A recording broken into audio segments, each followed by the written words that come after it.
Ginawa nga ni Libby ang lahat-lahat. Kinuha niya ang tiwala nga nitong si Princess. Si Princess naman ay naging uto-uto. Sa akala niya, ang suggestion nga nitong si Libby ay maging maayos at magkapati nga sila nitong si Xavier.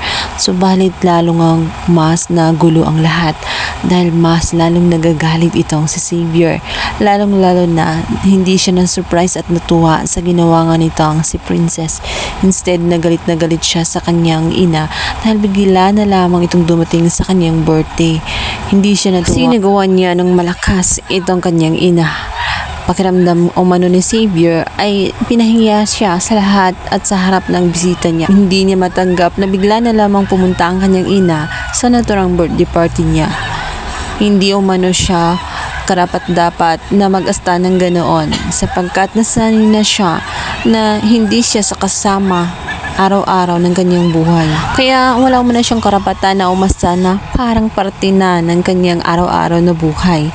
Ngayon lamang siya dumating, kaya hindi umano siya dapat na pabigla-bigla na lamang magpapakilala sa lahat ng kanyang mga nakasanayan na kasama niya lagi sa pang-araw-araw na buhay. Hindi na tuwa si Xavier kaya lumayas nga ito sa naturang party.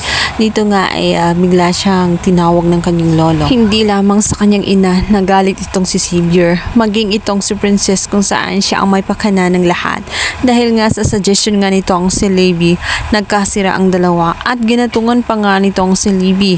Sinabi nito na napakasama umano talaga ng babaeng nitong si Princess dahil talagang gumagawa ito ng isang paraan para mapahiya at magalit ng husto itong si Xavier. Kung tutuusin, siya naman talaga ang may pakana ng lahat. Ginawa niya yun para mainis ng husto itong si Xavier at magkalayo ang kanilang mga loob.